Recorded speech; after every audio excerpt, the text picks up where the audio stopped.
안녕하십니까. 저는 대구 우남초등학교 교사 박다혜입니다. 오늘 여러분과 초등 통합교과 인공지능 융합교육 사례를 함께 보도록 하겠습니다. 먼저 우리가 왜 교사가 인공지능을 알아야 하는가에 대해서 궁금한 친구들이 있을 것 같아요. 여기 한번 도표를 보시면 글로벌 AI 인재 현황을 볼 수 있는데요. 미국이 압도적으로 1위를 하고 있습니다. 그리고 중국과 인도가 그 뒤를 잇고 있고 우리나라는 아쉽게도 1.3%로 15위를 기록하고 있습니다. 사실 우리가 인공지능이라고 하면 인공지능 로봇이 인간을 지배하는 그런 디스토피아와 같은 상황들을 상상하게 마련인데요. 사실은 그렇지 않습니다. 디지털 대전환 이후에 디지털 역량 격차가 사회, 경제적 격차로 연결될 수 있다는 겁니다. 사람과 사람 간의 격차가 사실은 더 문제라는 거죠. 좀 더 직접적으로 얘기하면 인공지능은 여러분을 대체하지 않습니다. 인공지능을 이해하고 활용하는 사람이 당신을 대체할 뿐입니다. 여러분들이 교사가 되는 그날 여러분들의 학생이 대체되지 않는 그런 사람으로 자랄 수 있게 도와주는 것이 우리 교사들의 역할이 아닐까 합니다. 그래서 제가 얼마 전에 받은 메일을 한번 가지고 와봤는데요.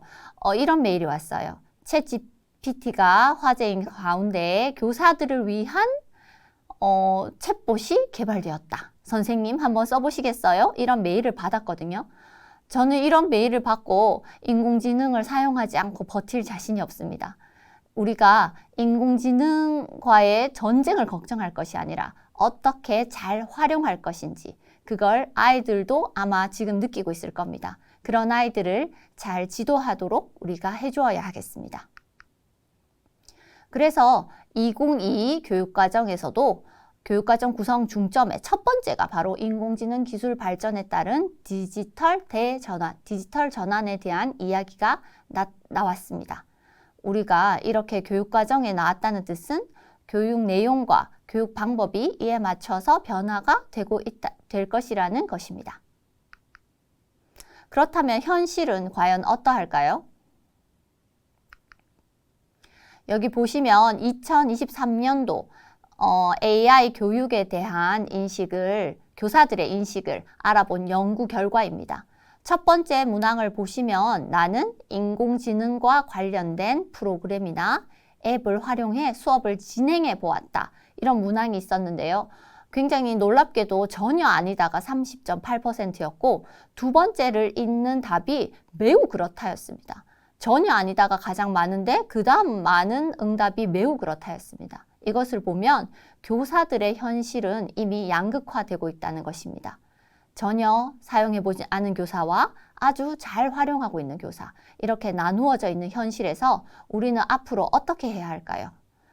3번 문항을 먼저 보시면 인공지능 활용 교육을 하는 방법이 어렵고 복잡하다라고 생각하는 교사는 사실 그렇다도 42.3%나 되었지만 보통이다 라고 생각하는 교사도 30.8%나 되었습니다. 이 말은 교사들이 사실 인공지능 활용 교육을 그렇게 어려워하지는 않지만 실제로 적용해 본 적은 별로 없다. 그렇다면 왜 그럴 것인가? 두 번째 문항에 인공지능 활용 교육을 위해 활용할 수 있는 다양한 교육 자료가 부족하다. 이렇게 생각하는 경우가 굉장히 많습니다. 그래서 예비교원인 여러분들은 이제 미리 대학교에서 이런 AI 교육에 대한 것들을 많이 학습하고 가면 실제 교육 현장에 큰 도움이 될 것이라고 생각합니다. 자, 그러면 제가 소개해 드리는 인공지능 융합교육이란 무엇인가에 대한 이야기를 잠깐 나누도록 하겠습니다. 인공지능 융합교육이란 인공지능의 개념과 원리, 그리고 인공지능 도구의 활용을 바탕으로 교과 내용과 인공지능을 융합하여 창의적인 문제 해결 능력을 함양하는 교육입니다. 여기서 우리가 주목해야 할 점은 인공지능 도구만을 사용하지 않는다는 것입니다. 인공지능의 개념과 원리도 학생들이 알아야 한다는 것이고, 또 인공지능에 대해서만 배우는 것이 아니라 교과 내용 안에서 융합한다. 이런 것들이 다 녹아나야 인공지능 융합 교육이라고 할 수 있다는 점, 그리고 문제 해결을 할 수 있어야 한다. 우리 실제 생활에서 중요한 거는 문제 해결 능력이 아닐까요? 그래서 그것까지 연결시킬 수 있는 교육이 인공지능 융합 교육이라고 할 수 있겠습니다. 그래서 구체적으로 인공지능 융합 교육, 인공지능 교육의 영역을 한번 살펴보겠습니다. 먼저 AI 이해, 인공지능 이해 영역이 있겠습니다. 여러분들에게 인공지능이 뭐예요? 라고 물으면 문장으로 정확하게 표현할 수 있는 학생들이 몇 명이나 있을까요? 그런 것들도 학습을 통해 알 수 있게 학생들과 공부하는 경험이 필요합니다. 그러면 인공지능은 도대체 어떻게 학습하나요?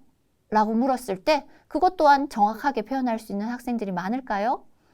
우리 학교의 현장에 있는 학생들도 마찬가지입니다. 그것을 그냥 줄줄 외우는 것이 아니라 인공지능 체험을 통해서 원리와 개념을 학습하는 것입니다. 두 번째 영역인 AI 윤리, 인공지능 윤리 영역에서는 인공지능과 함께하는 우리 삶 속에서의 윤리적 판단을 학습하는 것입니다. 조금 뒤에 제가 보여드리는 학습 경험에서도 이런 윤리적인 측면을 보실 수 있겠지만, 교사가 윤리에 대한 개념이 잡혀있지 않으면 학생들과 절대 그것에 대해서 학습할 수 없습니다. 우리 예비 교원들도 인공지능 윤리에 대한 생각을 평소에 해놓는 것이 좋습니다. 그리고 가장 중요하다고 생각할 수도 있을 것 같아요. 교과 연계해서 성취 기준을 달성하는 AI 교육, AI를 활용해서 교과의 성취 기준을 달성하는 것입니다. 그것이 AI 활용이라는 교육 영역에 해당할 것입니다. 그리고 마지막으로 교과를 넘어서 실생활에 문제 해결을 하는, 그래서 그것에서 인공지능을 활용하는 것, 인공지능 교육의 개발과 융합, 이것이 AI 융합 영역에 해당됩니다. 자, 지금부터 초등 통합교과 인공지능 융합교육 사례를 한번 살펴보겠습니다. 사실 사범대학교의 예비교원들은 초등의 통합교과가 도대체 무슨 과목인가를 궁금해하는 친구들이 있을 것 같아요. 초등학교 1, 2학년에는 봄, 여름, 가을, 겨울이라는 교과서명이 있고, 그 안에 슬기로운 생활, 바른 생활, 즐거운 생활이라는 세 가지 교과가 통합되어서 담겨 있는 과목이 있습니다. 그것을 초등 통합교과라고 부르고 있습니다. 통합교과로 인공지능 융합 수업을 개발할 때 융합 인재교육 스팀의 세 가지 구성 요소를 적극 활용했습니다. 융합 인재교육의 세 가지 구성 요소로는 감성적 체험, 창의적 설계, 내용 통합, 이렇게 세 가지가 있는데, 그것을 인공지능과 연결하는 것을 인공지능 융합교육 수업 프로그램 개발의 기본 방향으로 설정하였습니다. 여기 표를 보시면 감성적 체험이라는 것을 살펴보시면 인공지능을 활용해서 실제화된 상황을 제시합니다. 학생들에게 학습 상황을 실제화시켜서 제시하는 겁니다. 그리고 인공지능 도구를 활용한 산출 작품을 만들므로써 학생들에게 성취감을 획득할 수 있도록 해줍니다. 그 상황을 통해서 몰입을 하고 흥미를 느끼고 성취감을 느낌으로써 감성적 체험을 경험하게 됩니다. 방금 말씀드렸듯이 학생들은 인공지능 도구를 활용해서 작품을 산출하고 그 과정이 창의적 설계에 해당됩니다. 그리고 마지막으로 저는 통합교과와 국어라는 교과를 통합했습니다. 그리고 교과와 또 인공지능 내용을 통합했습니다. 이렇게 간학문적 통합을 통해 내용 통합을 하도록 기본 방향을 설정했습니다. 제가 실제로 수업한 학년은 초등학교 1학년이었습니다. 1학년이면 어떤지 여러분들은 짐작이 되나요? 굉장히 인공지능을 가르칠 수 없을 것 같은 그런 느낌이 드실 수 있지만 사실 재밌게 했습니다. 그렇게 하기 위해서는 교사는 교육 내용과 방법적인 측면에서 굉장히 계획성 있는 접근이 필요합니다. 여러분들이 아마 담당하게 될 학년이나 또 같은 학년이라 하더라도 학생의 수준에 따라서 다를 수 있겠죠. 그 학생들의 수준에 맞게 교육 내용과 교육 방법을 적정하게 구성하는 것은 굉장히 중요한 일입니다. 그래서 저는 교육 내용을 선정할 때 실제화된 문제 상황을 제시하도록 했고, 또 통합 교과를 중심으로 국어 교과를 통합해 보았습니다. 그리고 학습 전체 주제에서 벗어나지 않는 범위 내에서 아까 봤던 인공지능의 4가지 영역, 인공지능, 이해, 윤리, 활용, 융합의 영역이 고르게 포함될 수 있게 교육 내용을 선정하였습니다. 그리고 교육 방법적인 측면에서는 언플러그드 활동과 인공지능 도구 체험 활동을 혼합했습니다. 언플러그드 활동이 뭔가요? 하는 친구가 있을 것 같은데요. 보통 인공지능 도구를 활용한다고 생각하면 컴퓨터나 아니면 태블릿이라도 또는 스마트폰이라도 그런 기기를 활용하는 수업이라고 생각할 수 있는데, 언플러그드 활동은 그런 기기를 사용하지 않고도 인공지능의 원리에 대해서, 개념에 대해서 학습할 수 있도록 구성하는 것, 그런 것을 언플러그드 활동이라고 합니다. 그래서 기기를 사용하지 않는 언플러그드 활동과 기기를 적정하게 사용하는 인공지능 도구 체험 활동을 혼합해서 활용하도록 했습니다. 그리고 인공지능 도구를 활용할 때는 쉽고 우리말 위주로 만들어진 인공지능 도구를 선정했습니다. 또 3가지 제가 수업 예시를 보여드릴 텐데요. 3가지 수업에서 최대한 같은 도구를 반복해서 사용하도록 했습니다. 새로운 도구를 안다는 건 굉장히 흥미가 있고 또 재밌잖아요. 그렇지만 인공지능 도구가 단순한 흥미로 그쳐서는 안 됩니다. 좀 더 깊이 있고 학생들의 학업 성취 기준을 만족시키기 위해서는 하나의 도구라도 깊이 있게 활용할 수 있는 그런 경험이 필요합니다. 그러기 위해서는 같은 도구를 반복적으로 깊이 있게 사용해 보는 것은 아주 중요한 문제입니다. 이제 통합교과 중심의 인공지능 융합교육 수업의 실제 한번 보도록 하겠습니다. 1차 시에서는 여기 보이는 마을 영역, 프로젝트명은 나눔장터 가게 만들기입니다. 이걸 살펴보도록 할 겁니다. 그리고 2차 시에서는 이어서 가을 친구와 친해지기, 그리고 우리나라 영역에 있는 우리나라 전통 음식 홍보하기, 이 2가지 주제를 살펴볼 예정입니다. 자, 먼저 마을 영역에 있는 나눔장터 가게 만들기에서는 물건 분류하기를 언플러그드 활동으로 구성했습니다. 그리고 인공지능 도구는 캔바를 이용하였고요. 가을 친구와 친해지기에서는 의사결정트리 놀이로 식물 맞히기를 언플러그드 활동으로 구성하였고, 인공지능 도구는 앞에서 사용했던 캔바도 사용하고 기타 스마트렌즈, 네이버 스마트렌즈, 구글 렌즈, 다음 꽃 검색, 그리고 필요에 따라서 아이들이 그림 그리기에 필요할 때 오토드로우도 활용했습니다. 그리고 마지막 우리나라 영역에서는 우리나라 전통 음식 홍보하기, 이 프로젝트를 했고요. 언플러그드 활동으로는 취향에 맞게 추천하는 활동, 유튜브의 자동 추천 기능을 언플러그드 활동으로 좀 변형시켜서 해보았습니다. 그리고 인공지능 도구든 여전히 캔바를 활용해 보았습니다. 구체적인 내용은 다음과 같습니다. 1차 시에서는 나눔장터에서 팔 물건을 분류하는 연습을 해보았습니다. 아이들이 물건을 분류해서 가게를 구체적으로 만들 수 있게 하기 위해 이걸 해보았고요. 아래에서 사진을 보면서 나오겠지만 비지도 학습을 좀 활용해 보았습니다. 먼저 물건 분류 연습을 하고 모둠끼리 물건 분류의 결과를 비교하고, 그리고 그 결과를 전체적으로 논의하고 분류 결과에 따라서 실제 물건을 분류해 보았습니다. 의견이 엇갈리는 경우에는 또 새롭게 분류 학습하기도 했습니다. 그 다음 2, 3차 시에는 가게 간판 만들기를 했습니다. 자기 가게의 먼저 특징을 파악해야겠죠. 내 가게가 어떤 물건을 파는 가게인지. 여러 가지 종류의 물건을 팔 수도 있고 한 가지 종류의 물건을 팔 수도 있잖아요. 그리고 자기의 가게의 특징을 파악해서 프롬프트를 작성하는 연습을 했습니다. 프롬프트 작성하는 연습을 하고 인공지능 도구 캔바를 이용해서 간판 꾸미기를 해봤습니다. 그리고 마지막 4, 5차 시에는 실제로 나눔 장터를 실시했습니다. 이 간판을 만들었는데 실제 생활에서 활용해 보지 않는다면 인공지능 융합, 인공지능 활용의 측면에서 완성되지 않은 프로젝트가 될 수 있습니다. 그래서 실제 인공지능으로 만든 간판을 이용해서 자기 가게를 꾸미고 나눔 장터를 실시해서 자신의 생각을 나누어 보았습니다.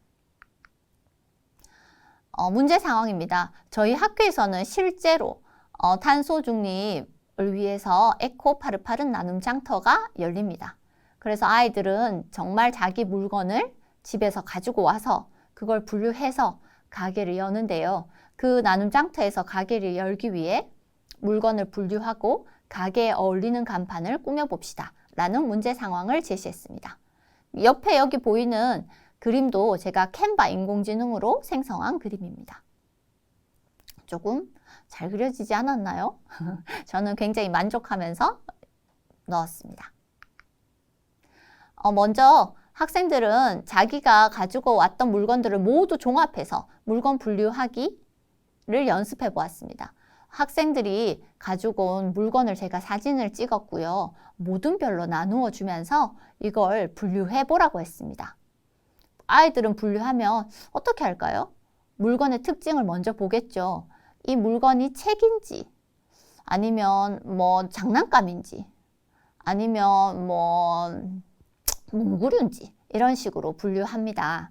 근데 이것은 인공지능의 비지도 학습의 원리와 동일하거든요. 물론 학생들이 어려운 통계적인 용어를 활용해서 원리를 학습할 수 없지만 인공지능은 이런 식으로 분류한다 라는 것을 어느 정도 이해하는 것만으로도 인공지능의 원리를 점점 알아가는 과정 속에서 첫 단추를 끼우기에는 괜찮은 방법이지 않을까 생각합니다. 옆에 사진을 보시면 두 모둠의 결과가 달라요. 비지도 학습에서 인공지능의 분류 결과는 같은 인공지능이더라도 다를 수 있거든요. 그런 과정을 아이들과 함께 이야기해보는 시간을 가졌습니다. 그러면 잠깐 여러분들 중에 인공지능의 기계학습, 머신러닝이라는 것을 들어본 적은 있을 텐데 그것이 무엇인지 조금 정리하는 시간을 가져볼까 합니다. 먼저 학습의 종류, 머신러닝, 기계학습이라고 합니다. 기계학습은 인공지능이 학습을 통해 스스로 규칙을 만들어 나가는 알고리즘을 총칭하는 말입니다. 아래 나오는 지도학습, 비지도학습, 강화학습을 모두 포함하는 개념이에요. 그렇다면 지도학습, 비지도학습, 강화학습 그것이 무엇인지도 한번 살펴보도록 하겠습니다. 지도학습은 이름표가 있는 자료들을 이용해서 자료를 학습시키는 겁니다. 예를 들면 제가 인공지능한테 웃는 사진, 이거는 웃는 얼굴이야 하면서 사진을 여러 장 입력해 줍니다. 그러면 인공지능은 이게 웃는 얼굴이라는 거구나 하고 학습하게 돼요.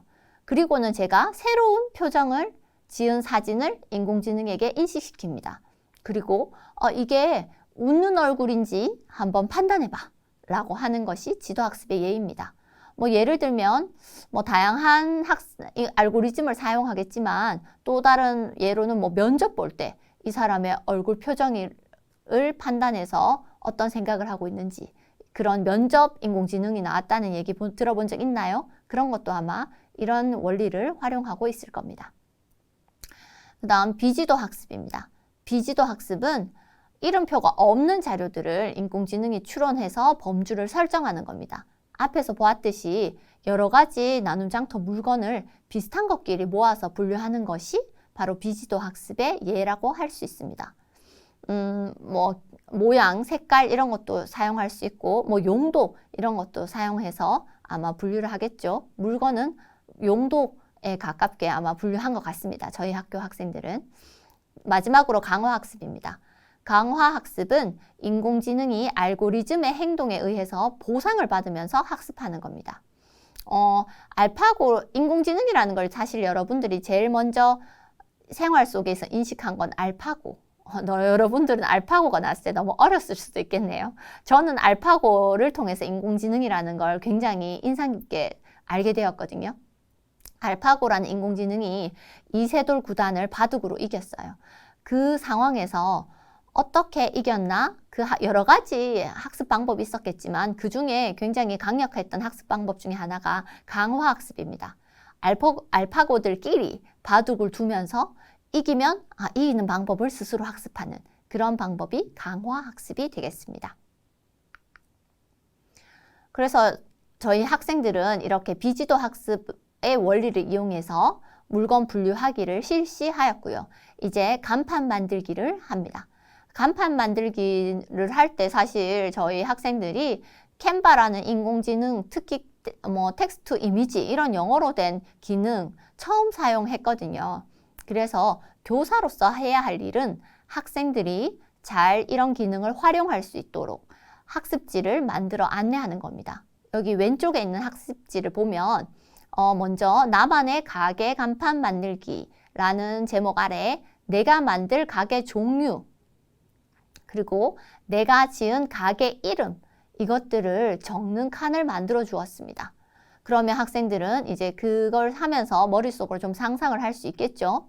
거기다가 프롬프트라는 말을 저희 아이들은 절대 알 수가 없어요. 어려운 말이고 영어로 되어 있고 프롬프트라는 걸 평소에 생활 속에서 잘 사용하진 않잖아요. 그래서 그걸 연습할 수 있는 학습지 공간도 구성해 주었습니다. 아이들과 간판을 만들려면 어떤 점을 생각해 봐야겠어? 라고 같이 이야기해 봤더니 색깔, 어떤 색깔을 주로 사용하고 또 어떤 모양이 있어야 하고 또 어떤 가게인지 그것까지 표현하는 것이 좋겠다라고 상의를 해서 제가 학습지에 넣어 주었거든요. 옆에 예시를 보면 장난감 가게를 만드는 이 학생은 흰색과 하늘색이 있고 로봇가 있는 장난감 가게 로고를 만들어 달라고 이렇게 프롬프트를 적을 거라고 연습했습니다. 그리고 이제 실제로 캔바를 이용해서 프롬프트를 입력하고 인공지능으로 그림을 만들 차례입니다. 그런데 아이들은 이것도 역시 어려워하기 때문에 이렇게 보여주는 학습지를 만들어 주었습니다. 그래서 지금 옆에 보시면 실제로 나눔 장터에서 아이가 자기가 만든 로고를 붙여서 간단한 간판도 만들고 우리가 분류하기 학습했던 결과를 이용해서 자기 물건도 이렇게 분류하고 있는 모습을 볼 수 있습니다. 이제 영상으로 한번 그러면 도대체 텍스트 이미지는 어떻게 하는 거예요? 궁금해하는 학생들이 있을 것 같아서 영상으로 준비했습니다. 그러면 영상으로 함께 보시겠습니다. 네. 여기가 캔바 홈 화면인데요. 지금 보면 매직 스튜디오라는 게 있습니다. AI 기능이 모두 탑재된 곳인데 저기 보듯이 유료입니다. 그래서 그냥 바로 앱으로 들어가서 매직 미디어라는 것만 바로 검색해도 됩니다. 매직 미디어. 네. 네. 이렇게 검색을 하면 첫 번째 잘 나오죠? 클릭합니다. 기존 디자인에 넣어도 되지만 저는 새 디자인에 한번 프레젠테이션으로 넣어봤습니다. 이렇게 나오고 중간에 가다 보면 이렇게 바로 뜨는데요. 앱에서 여기서 검색도 하는 것도 가능합니다. 자, 그리고 이미 저는 깔아놨기 때문에 제일 밑에 보면 매직 미디어라는 게 이미 앱이 깔려 있는 상태입니다. 저는 바람에 흔들리는 코스모스라는 프롬프트를 입력했고요. 요거 기다리는 게 조금 깁니다. 그럼 아이들이 선생님 이거 왜 이렇게 오래 걸려요? 이런 얘기를 막 하거든요. 그러면 그리는 것보다는 훨씬 더 짧게 걸리지 않겠니? 라면서 아이들과 기다릴 수 있습니다. 그럼 이렇게 4개의 그림이 나오고 마음에 드는 것을 클릭하면 이렇게 바로 입력이 됩니다. 다시 실행해도 되고요. 저는 이번에는 이렇게 실사 사진 말고 다른 스타일을 원해 라는 경우에 이렇게 스타일에 들어가서 다양한 스타일 중에 저는 색연필로 하는 것을 한번 골라봤습니다. 자, 여기도 역시 시간 걸리니까 그 사이에 편집을 조금 하고 한번 기다려 봅니다. 네, 이렇게 나오고 있죠. 네, 완성된 4개의 또 그림 중에 가장 마음에 드는 거 1개를 클릭해서 입력합니다. 지금 나온 것들 중에 마음에 드는 게 없다면 다시 생성하기를 눌러서 생성할 수 있습니다. 그래서 학생들하고 이렇게 간판 만들기를 했고요. 개인 가게가 있는 친구들은 자기 개인 로고를 활용해서 간판을 만들었고, 저희 반에서는 또 그 전에 물건을 좀 모아놨던 게 있었어요. 그래서 개인 가게가 없는 친구들의 로고를 한 번에 모아서 이렇게 우리 반 나눔 가게 간판을 만들어서 모든 학생들이 자기 간판을 실제 나눔 장터에서 활용할 수 있도록 했습니다. 네, 감사합니다. 이상입니다.